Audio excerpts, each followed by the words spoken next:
si vous vous êtes rendu compte que l'état de votre portefeuille actuel ne vous permettra pas d'atteindre vos objectifs pour le bull run, que vous souhaitez le réorganiser mais que vous ne savez pas vraiment comment faire, eh bien je vais vous expliquer en une vingtaine de minutes, on va essayer de respecter ce format-là, comment faire pour y arriver de manière efficace, pour aller tout simplement tripler vos performances sans avoir besoin d'y passer des heures, grâce à la méthode que j'enseigne aux personnes que j'accompagne. Si vous êtes sur cette vidéo et que vous vous posez une de ces questions, eh bien vous êtes bien tombé.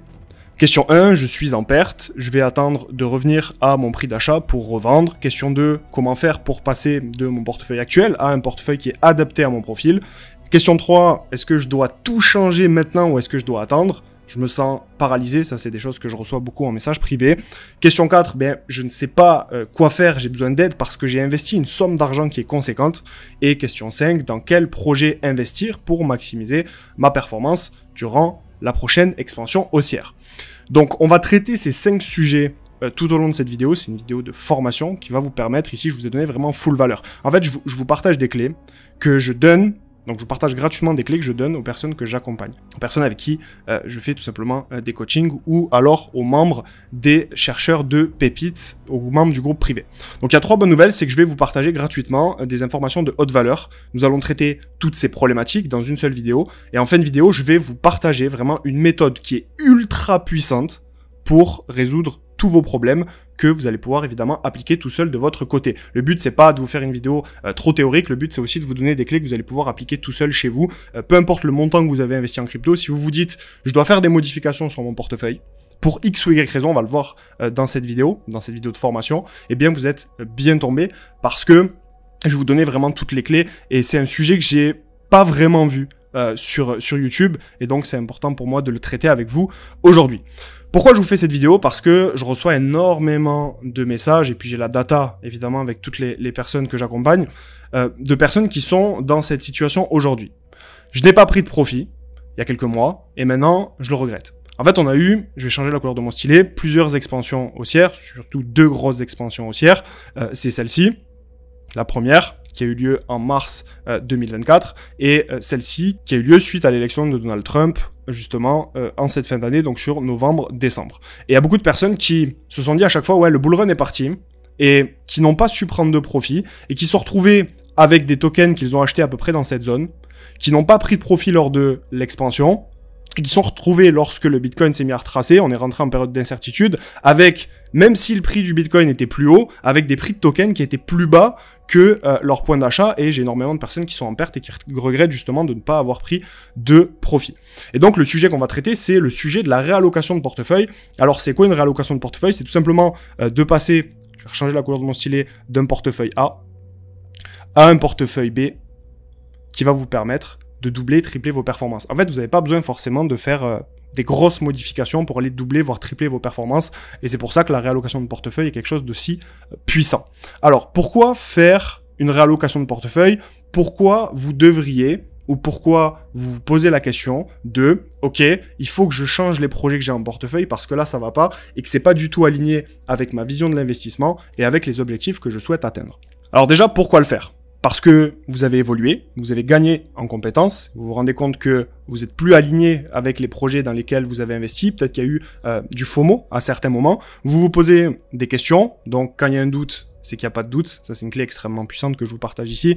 Si vous vous demandez si vous devez faire une réallocation de portefeuille, c'est forcément qu'il y a un doute. Et quand il y a un doute, eh bien il n'y a pas de doute. Parce que vous avez compris également que le marché a changé. Ok, on n'est plus en 2021, ça va pas se passer pareil, il y a un marché qui s'institutionnalise, il y a un marché, il y a des conditions qui sont bien différentes de ce qu'on avait en 2021, et donc tous ceux qui investissent de la même manière qu'en 2021, forcément, vont avoir des mauvaises surprises. Ok, il faut toujours se réadapter, l'être humain et l'investisseur est un être d'adaptation. Il doit constamment s'adapter, envisager un petit peu tous les scénarios et avoir un système qui lui permet de réaliser du profit, peu importe le scénario qui arrive dans le futur. Ou alors parce que vous avez tout simplement trop de lignes en portefeuille. Ok, donc tout ça, on va pouvoir l'évoquer ensemble. Et les avantages de faire une réallocation de portefeuille avant justement la reprise haussière du marché, ben ça va vous permettre de multiplier votre performance par 2, par 3, par 4, tout simplement parce que c'est des choses qui vont fonctionner comme des leviers, on va pouvoir en parler également, mais Une réallocation, le but, c'est d'enclencher des leviers extrêmement puissants qui vont vous permettre d'avoir une base qui va multiplier vos performances parce que vous n'avez pas les mêmes projets, vous n'avez pas le même système, vous n'avez pas la même stratégie, etc. Et c'est des choses qu'on va pouvoir traiter ensemble aujourd'hui. Simplicité égale efficacité, parce qu'en fait, c'est ça le sujet aussi, c'est que vous n'avez pas besoin de faire des choses extrêmement complexes pour multiplier vos performances. Ça, c'est un sujet qu'on va aborder également. Et comprendre la différence entre l'espoir et la réalité, c'est pas parce que vous avez l'espoir de réaliser des performances que dans la réalité, vous allez faire des performances. Et c'est pas parce qu'on vous dit que vous allez faire x15 que vous allez forcément le faire. Ça dépend de la nature de votre portefeuille et c'est pour ça qu'on évoque le sujet de la réallocation. Parce que vous voulez une gestion qui est professionnelle et qu'en agissant de cette façon, vous vous comportez comme un investisseur professionnel. Parce que l'investisseur est un être d'adaptation. C'est Warren Buffett qui disait ça, donc c'est pas quelque chose que j'ai sorti de mon chapeau. C'est quelque chose que les plus grands investisseurs au monde appliquent. Donc forcément, quand on est débutant, quand on est particulier, quand c'est pas notre métier, on doit se poser les questions. Ok, quelles clés les plus grands de ce monde dans l'investissement font, comment ils opèrent et pourquoi je devrais agir comme eux et surtout comment faire pour agir comme eux. Et évidemment, le but, ça va être de diminuer, ça on va pouvoir le traiter également, la quantité de décisions que vous allez devoir prendre et on verra la règle, je vais effacer parce qu'on voit pas très bien avec les traits, mais on va voir la règle des +1, -3. Et vous allez voir que cette règle également est extrêmement puissante. Donc je vais vous présenter Loïc. Loïc, il a 30 ans. Il a un niveau en crypto qui est intermédiaire, donc il n'est pas totalement débutant, mais il n'est pas expert non plus. Il a investi 40 000 euros et il a une valeur actuelle de son portefeuille qui est de 25 000 euros. Et évidemment, Loïc, il se pose des questions concernant son portefeuille et est-ce que finalement Loïc doit réallouer son portefeuille ou pas. Donc l'objectif de Loïc, c'est de multiplier son capital par 5 pour aller acheter son premier bien immobilier grâce à ses investissements en crypto. Ok ? Il a un temps à consacrer à la gestion de son portefeuille et de ses investissements, de sa formation également, qui est de 3 heures par semaine. Donc actuellement, ça, c'est le portefeuille de Loïc avec certains projets. Et il se dit, ok, j'ai des projets en portefeuille, mais c'est peut-être pas les bons projets qui sont adaptés, en tout cas, à mon profil d'investisseur et à mon niveau de compétence et de connaissance. Où est Loïc à votre avis? Loïc, c'est quelqu'un qui est intermédiaire, donc qui est comme ça. Qui se dit comment faire pour optimiser mon portefeuille. Ça, c'est quelque chose, cette courbe-ci, que je partage énormément aux personnes que j'accompagne parce que c'est vraiment quelque chose qui est assez complexe à comprendre quand on n'est pas expert dans un domaine, surtout dans l'investissement. On a toujours tendance à penser que plus on fait compliqué et plus ça va nous amener des résultats. Sauf qu'en fait, la crypto, c'est simple. Ça, c'est ce que se dit. Lui, c'est qui? C'est le débutant, tout simplement. Et lui, là, c'est l'expert. Et en fait, vous voyez qu'au niveau des actions qui sont mises en place, les actions qui leur permettent d'atteindre des résultats, eh bien l'expert et le débutant vont faire les mêmes actions. La différence entre l'expert, qui se dit, lui, en crypto, faut faire simple, là où le débutant se dit, la crypto, c'est simple. La différence entre les deux, c'est que le débutant, il fait des actions simples, mais il sait pas pourquoi il fait ces actions simples. C'est juste que dans son écran radar, il y a que de la simplicité parce qu'il connaît pas la complexité. Donc il est débutant, il fait des choses simples. Et l'expert, lui, il fait également des choses simples. Simplicité égale efficacité, ça l'expert il l'a très bien compris. Mais il sait pourquoi il fait ça. Et du coup, ça va lui permettre de, lorsqu'il y a des décisions à prendre, acheter, vendre, réallouer, anticiper des scénarios, etc.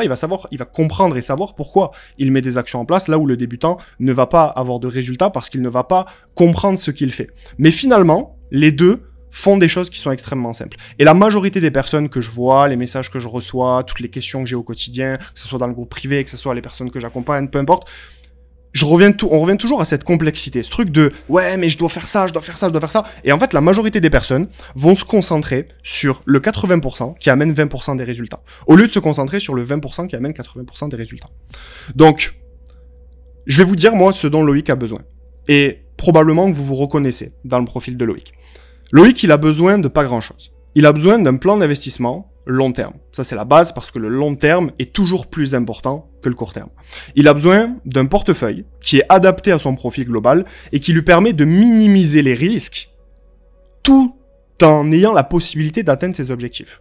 Parce que pareil, je vois beaucoup trop de personnes qui pensent qu'investir dans des low cap, dans des altcoins faiblement capitalisés, c'est prendre des risques. Et souvent, ces personnes-ci se disent « oui, mais moi, je suis aligné avec le fait de prendre du risque ». Et on va voir justement dans cette vidéo de réallocation de portefeuille, cette vidéo qui est d'ailleurs exceptionnelle, c'est une masterclass que je vais vous proposer ici, que tout simplement, si vous avez des objectifs, le but, ça va être de prendre le minimum de risques pour atteindre vos objectifs. Que vous pensiez avoir un profil qui vous permet de prendre plus de risques que les autres, ouais, je suis prêt, je mets de l'argent que je suis prêt à perdre, ouais, ok, c'est super, mais tu mets de l'argent que tu es prêt à perdre, mais est-ce que ton but, c'est de perdre de l'argent? Je ne pense pas personnellement. Donc le but, ça va être tout simplement de ne pas perdre d'argent. Une stratégie d'achat, il a besoin de ça, obligatoirement, et il a besoin d'une stratégie de prise de profit. C'est uniquement de ces éléments-ci dont Loïc a besoin pour atteindre ses objectifs. Et donc, si je vous prends un exemple d'un portefeuille qui est réalloué, puisque c'est le sujet de la vidéo, et qui est optimisé pour la performance de Loïc, eh bien Loïc actuellement il a 25 000, il a certains tokens en portefeuille. Alors là, j'ai mis vraiment des tokens au hasard. Donc ne vous dites pas que si vous avez ces tokens, c'est mal, et ne vous dites pas que si vous avez ces tokens, c'est bien. Ok, là, ne reprenez pas ce portefeuille-ci parce que ça sert à rien, tout simplement parce que c'est des tokens que j'ai pris totalement au hasard. Ok, donc ça c'est important de le souligner, ce n'est absolument pas un conseil d'investissement et vous ne devez pas prendre un screen de la slide et l'appliquer parce que ça marchera pas, tout simplement. Mais le but de Loïc, ça va être de switcher de portefeuille et d'avoir un portefeuille qui est beaucoup plus mature et beaucoup plus adapté à son profil et aux objectifs qu'il s'est fixés. Donc la première question, quand on parle de réallocation de portefeuille, c'est... Il y a toujours cette même question qui revient et c'est toujours une affirmation que beaucoup de personnes me transmettent, c'est « Ok, je suis en perte, ben ce que je vais faire, c'est que je me suis rendu compte que mon portefeuille va pas bien, que c'est pas un portefeuille adapté, que j'ai investi dans des mêmes coins, j'ai investi dans des projets que je connaissais pas, j'ai FOMO à certains moments, j'ai acheté très cher, etc. Donc ce que je vais faire, c'est que je vais attendre de revenir à mon prix d'achat pour revendre. » Ben ça, sachez, tous ceux qui pensent comme ça, sachez, on va déconstruire cette croyance ensemble, mais que c'est une énorme erreur et je vais vous expliquer pourquoi. Et pour vous expliquer pourquoi, je vais vous partager une clé qui vaut très cher, qui vaut beaucoup d'argent, parce que juste comprendre ça, ça va vous permettre de... On revient à l'effet de levier, de multiplier par 2, 3 ou 4 vos performances, et on va voir pourquoi. La certitude du présent vaudra toujours plus cher que l'incertitude du futur.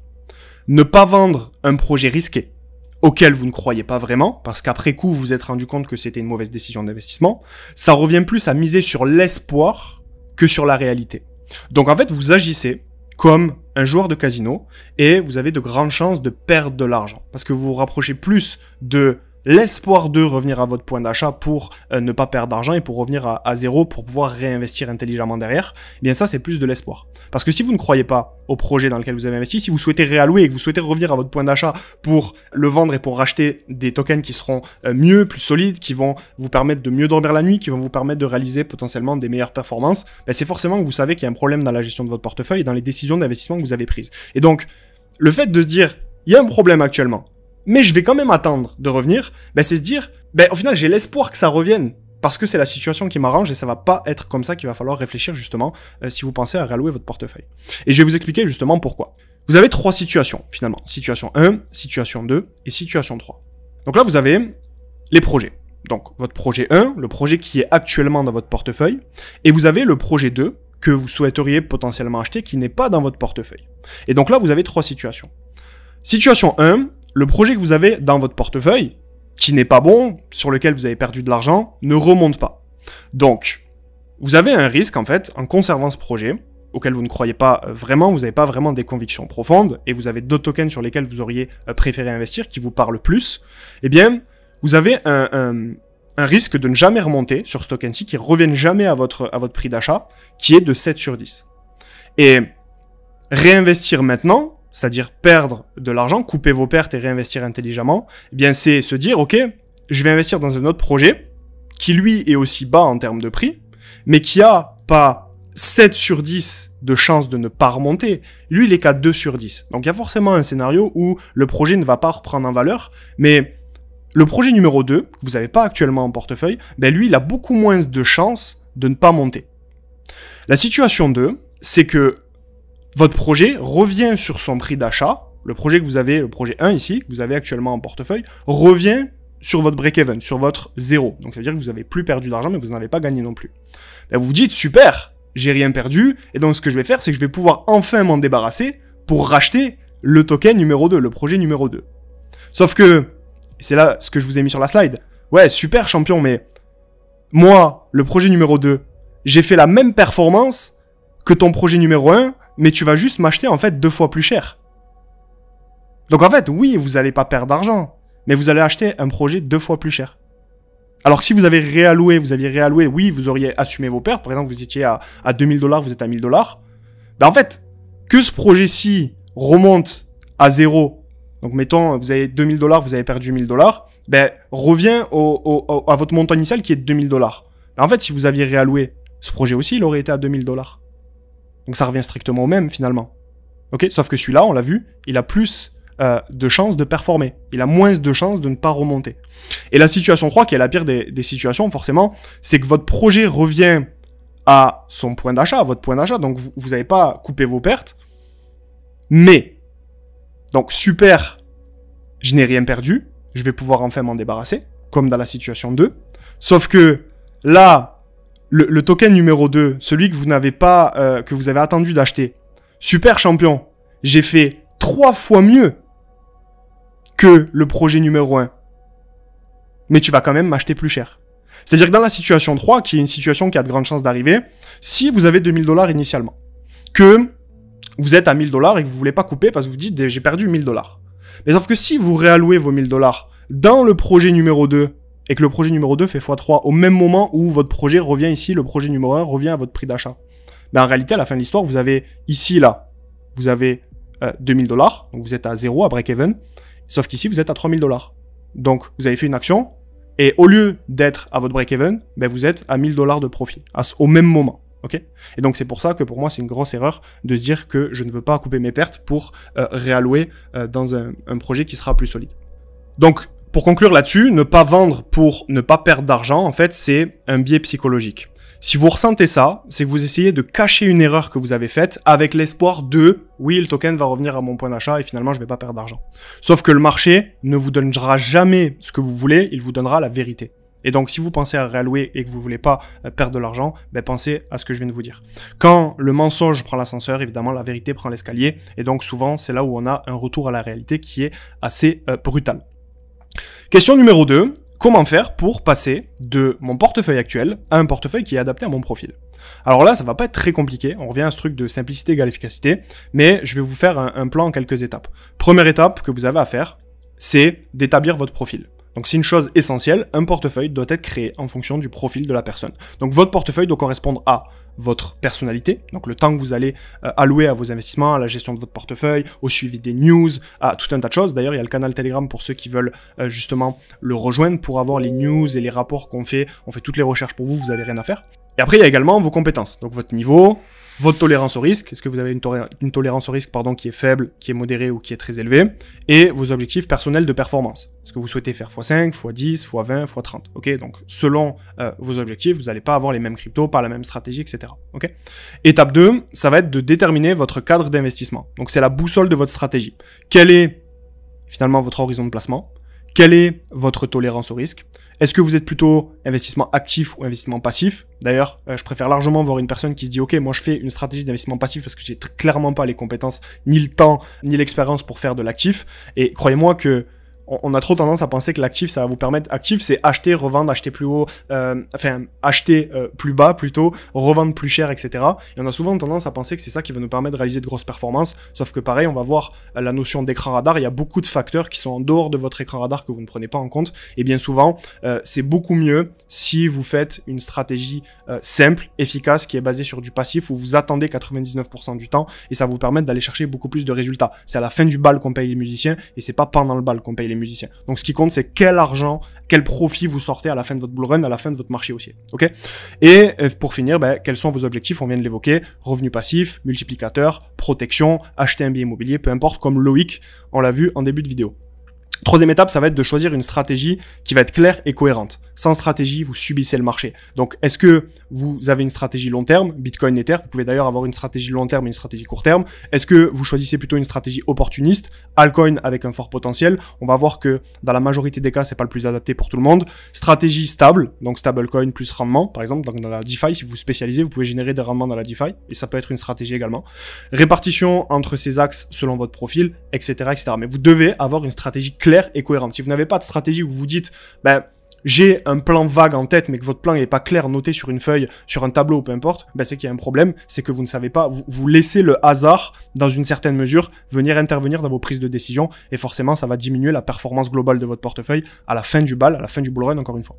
Premier bonus que je voulais vous donner ici, concernant la question numéro 2, c'est que je vais vous donner un exemple d'une allocation de portefeuille intelligente. Donc, c'est un portefeuille qui ne prend pas en compte qu'un seul scénario, le scénario où on se dit comment en 2021, ben, on va avoir une alt season, tout va exploser dans tous les sens, tout le monde va gagner de l'argent, on est dans le monde des bisounours, c'est magique, etc. Pour moi, l'investissement, plus on avance, je vous l'ai déjà répété plusieurs fois sur la chaîne YouTube, dans les Morning Bull Run, dans le canal Telegram, etc., plus on avance dans le cycle, plus on avance dans le temps, et plus le marché devient institutionnel, donc plus on tend vers un marché qui ressemble au marché de la bourse. Et donc ça veut dire quoi? Ça veut dire qu'on peut plus attendre que ça soit magique comme en 2021, ça peut plus fonctionner comme ça. Donc, c'est un portefeuille qui est équilibré et c'est une balance entre votre risque et votre rendement. Ok, trop de risques, ben, allez au casino. Et si vous n'avez pas assez de risques qui est pris, ben, clairement, allez sur le marché des actions, ça sera beaucoup plus simple, beaucoup mieux. Vous investissez dans des ETF et voilà, c'est toujours un équilibre à trouver entre le risque et le rendement et ça, c'est super important à comprendre. Et donc, la répartition intelligente pour un niveau débutant intermédiaire, ça peut être ça. Ça peut être 50% dans des projets solides, donc plus de 500 millions de market cap. On va voir après que même des projets solides peuvent réaliser d'excellentes performances et il y a trop ce truc où beaucoup de personnes pensent que plus on investit dans des projets qui sont faiblement capitalisés, plus on va aller chercher de grosses performances, alors qu'en réalité, ça détruit la rentabilité, la performance globale de votre portefeuille, mais ça, on va pouvoir l'évoquer dans la suite de cette vidéo. Ça peut être également 25% dans des projets mid-cap, donc de 100 à 300 millions. Ça peut être 15% dans des majeurs, Bitcoin, Ether, et ça peut être 10% ici dans des projets low-cap, ok ? Et ça, c'est une allocation pour moi qui est très intelligente de portefeuille. Si vous souhaitez réallouer, que vous n'avez pas forcément le niveau, que vous voulez pas vous casser trop la tête, ça, c'est une allocation intelligente qui permet d'aller chercher, qui va certainement vous permettre d'aller chercher de gros résultats sur les mois à venir si vous êtes encore une fois débutant. Après, ça s'adapte en fonction de tous les profils. Et bonus 2, je vous ai mis les erreurs à éviter. Donc, première erreur, c'est croire que prendre du risque, c'est investir dans des projets à moins de 100 millions de market cap. C'est faux, faux, faux, totalement faux. Croire que c'est trop tard pour investir dans tel projet parce qu'il est déjà trop capitalisé. Pareil, biais psychologique, erreur monumentale et énormément de gens tombent dans ce fameux piège. Surtout qu'on a un marché qui s'institutionnalise et pour moi, on va avoir énormément de liquidités qui va se diriger vers, et de capitaux qui vont se diriger vers les projets solides. Et donc, c'est ces projets-là qui vont pouvoir réaliser les meilleurs multiplicateurs, toujours avec cette balance de risque et de rendement. La gestion du risque passe toujours avant l'espoir de performance. Ok ? Donc, votre gestion de votre risque, ça doit être la première chose à laquelle vous pensez et pas penser directement à l'espoir de performance. Et ça, pareil, j'ai accompagné des centaines de personnes et si je vous dis ça, c'est pas pour rien. Essayez vraiment de vous poser la question de est-ce que j'ai vraiment un espoir que ce projet performe ou est-ce que j'ai d'abord calculé ma gestion du risque avant de penser à combien je peux gagner, quelle performance je peux réaliser, etc. Ok ? Et la quatrième erreur de cette slide, c'est de trop s'éparpiller pour augmenter le rendement. Plus vous vous éparpillez, plus vous augmentez la quantité de décisions que vous allez devoir prendre. Et en crypto, ça on va le voir également, quand vous prenez une bonne décision, vous avancez de 1, vous gagnez 1. Par contre, quand vous prenez une mauvaise décision, vous reculez de 3. Et donc, plus vous diminuez la quantité de décisions que vous allez devoir prendre, et plus, tout simplement, vous augmentez la rentabilité globale de votre portefeuille. La question numéro 3, c'est les personnes qui se disent « Ok, je ne sais pas quoi faire, j'ai besoin d'aide, parce que j'ai investi une somme d'argent qui est conséquente pour mon profil et je veux vraiment arriver à atteindre mes objectifs, mais je ne sais pas quoi faire, j'ai besoin d'aide. » Et donc, c'est ce qu'on va pouvoir voir ensemble tout de suite. Avant toute chose, je voulais vous parler, avant de répondre vraiment à cette question, de la puissance du levier. Un levier, c'est quoi? Un levier, c'est pas forcément quelque chose de spectaculaire. Un levier, c'est quelque chose sur lequel vous allez pouvoir vous baser, quelque chose que vous allez pouvoir actionner, qui est par définition dans le 20% qui va vous ramener 80% des résultats. Et je vois beaucoup trop de personnes se concentrer sur le 80% qui amène 20% des résultats, mais bien souvent, ces personnes-ci ne savent pas vraiment jauger c'est quoi le 20% qui me permet d'exploser ma performance. Et donc, c'est des actions très bêtes et très concrètes qui vous permettent, une fois qu'elles sont activées, d'aller chercher le 80% des résultats avec un 20% d'actions, et pas ce truc de « je vais faire tout un tas de choses », 80% de choses qui vont servir pas à grand chose et qui vont augmenter votre rentabilité globale sur du moyen long terme de seulement 20%. En fait, parfois, c'est juste une info qui est simple, une optimisation claire. C'est parfois une seule action, ok ? Mais cette petite différence, appliquée au bon endroit, au bon moment, peut décupler littéralement votre performance, ok ? Ce sont ces détails que les investisseurs mal accompagnés ne voient jamais. Deuxième point à évoquer avant de répondre à la fameuse question, si vous avez besoin d'aide, vous avez investi une somme d'argent conséquente et vous ne savez pas comment faire, eh bien c'est attention à votre écran radar. Ça, c'est un concept pareil, c'est tellement puissant quand vous comprenez, je partage souvent aux membres que j'accompagne ce truc-ci de l'iceberg, en fait. Vous avez un iceberg, bon, je suis très mauvais en dessin, excusez-moi, là je suis parti totalement en cacahuète, mais ça c'est un iceberg, ok ? La majorité des personnes vont se concentrer sur ça, parce qu'en fait c'est les choses qu'elles peuvent voir. Alors que tout ce qui vous permet d'atteindre des résultats exceptionnels, ben, c'est la partie sous l'eau de l'iceberg, la partie immergée de l'iceberg et pas la partie émergée. Et donc, souvent, on a ce truc d'écran radar, cette notion qui est extrêmement puissante, que si vous vous concentrez vos décisions, tout ce que vous faites au quotidien, comment vous réallouez votre portefeuille, dans quel projet vous investissez, à quel moment vous achetez, à quel moment vous vendez, sur uniquement les éléments que vous avez en votre possession, dans votre écran radar, eh bien, vous êtes toujours ici. Toujours dans ce truc de l'iceberg, toujours la partie émergée de l'iceberg. Sauf que le 20% qui va vous permettre d'atteindre 80% des résultats, eh bien, c'est des choses qui sont en dehors de votre écran radar. Et donc, vous devez toujours chercher à, avant de prendre une décision, partir chercher ces points-ci. Une fois, 2 fois, 3 fois. Et à chaque fois que vous arrivez à capter des choses qui sont en dehors de votre écran radar, et cette vidéo est typiquement dans le but de vous donner des déclics et de vous aider sur des points comme ça, des points qui sont en dehors de votre écran radar. Ok ? Eh bien, c'est là où vous allez pouvoir maximiser vos performances. Donc, ceux qui ont investi plus de 30K en crypto, ok ? Vous pouvez actionner un levier, qui est un levier extrêmement puissant. C'est le levier de l'accompagnement. Si vous souhaitez augmenter vos chances de succès ou vous assurer de les atteindre, eh bien, envisagez un accompagnement en one-to-one. Envisagez-le. Posez-vous la question, ok, mais j'ai 30K d'investis. Si je fais x5, ben ça fait 150 000 euros. Mais si, grâce à un accompagnement en one-to-one, je suis capable de faire juste x2 avec ce truc de levier, ces petites actions mises en place qui vont me permettre d'aller chercher beaucoup plus de performance, ben, au lieu d'aller chercher mon x5, je vais chercher mon x10.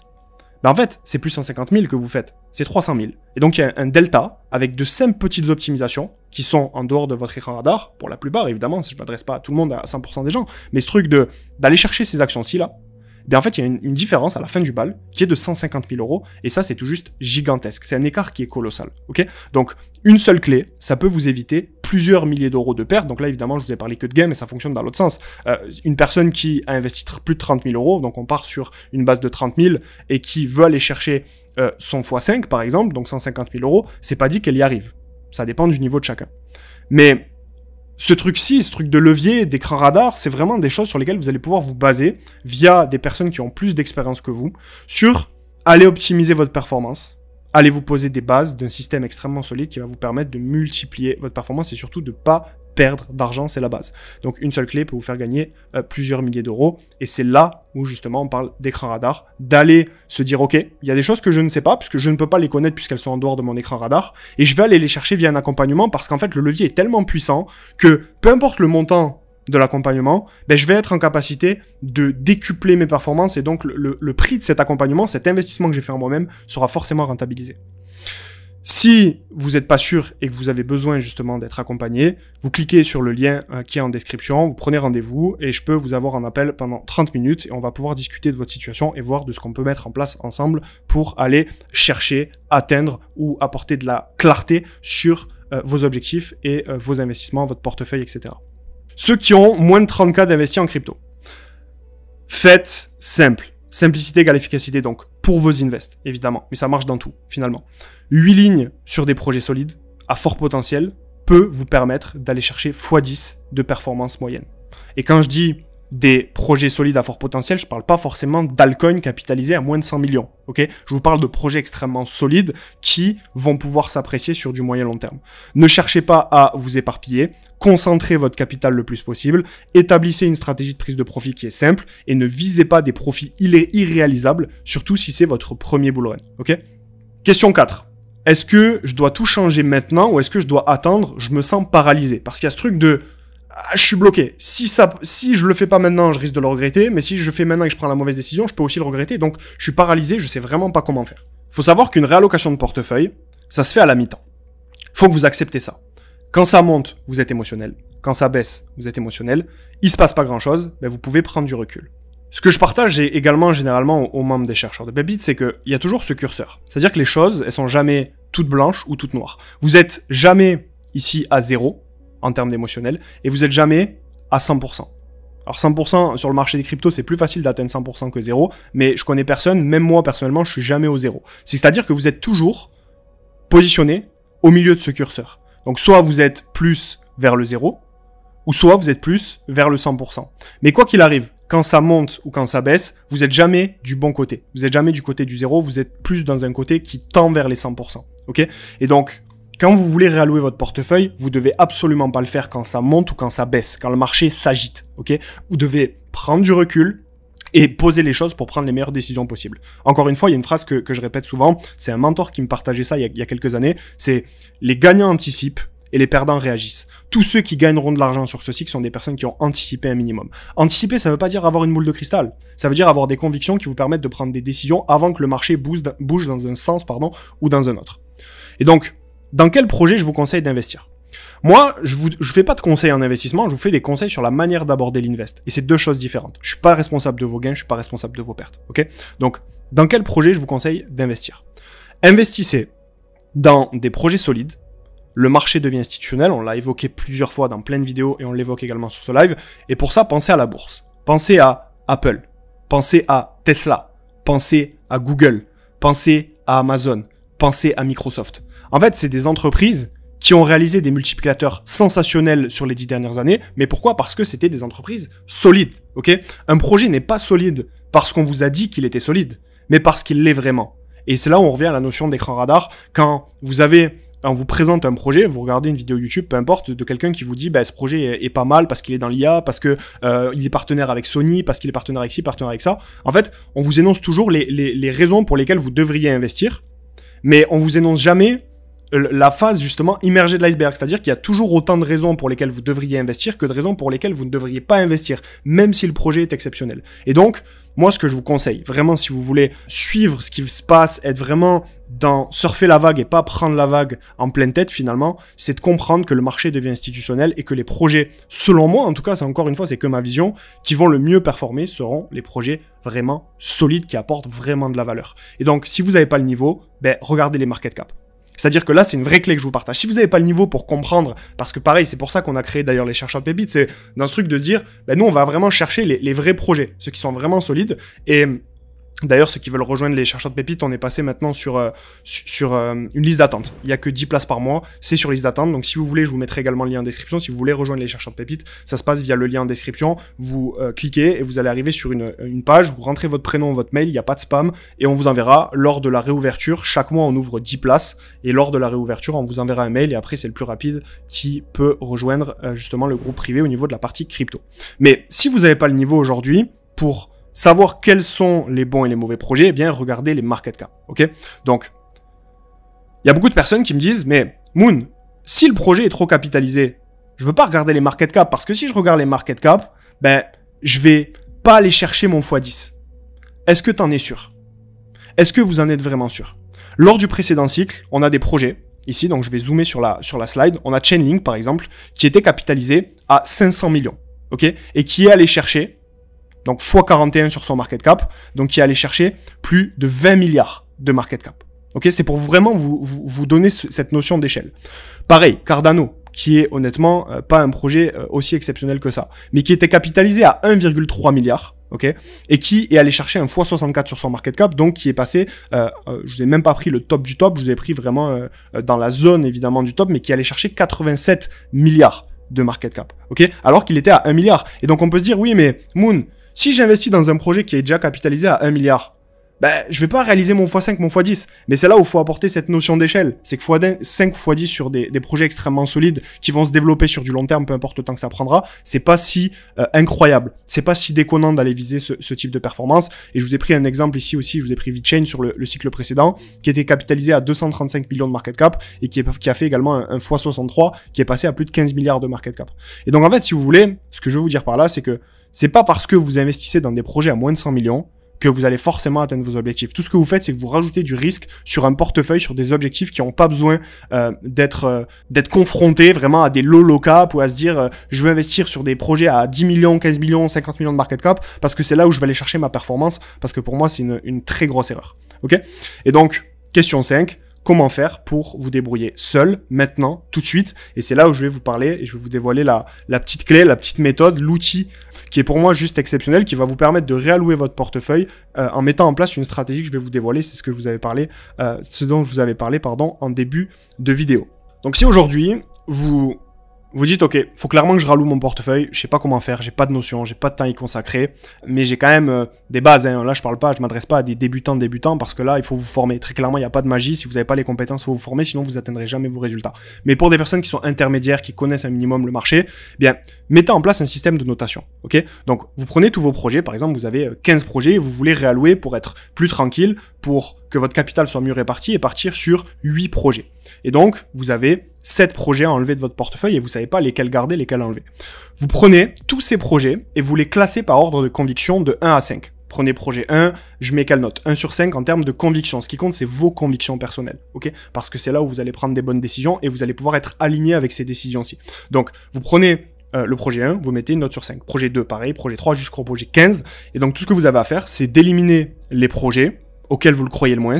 Et tous les projets où vous avez mis une note de 5 sur 5 ou de 4 sur 5, vous les gardez en portefeuille. Tout le reste, vous réallouez. Évidemment, il y a toujours un contexte à prendre en compte. Je suis pas en train de vous dire que c'est ce qu'il faut faire pour 100% des gens. Et c'est pour ça qu'il y a des accompagnements qui sont proposés, parce que ça dépend vraiment de tout à chacun, de tous les types de profils, etc.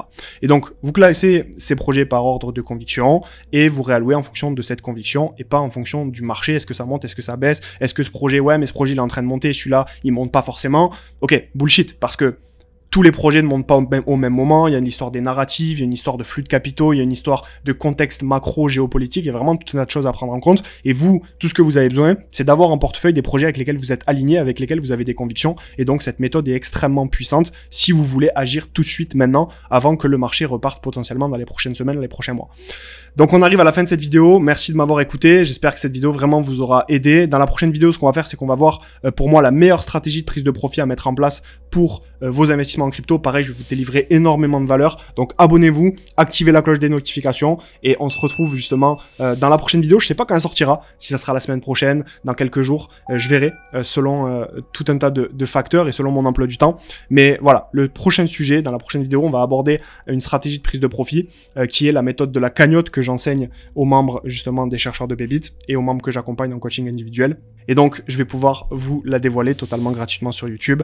J'espère que cette vidéo vous aura plu. Si c'est le cas, n'hésitez pas à laisser un like, posez toutes vos questions en commentaire. C'était Moon Taurus. Ciao, ciao.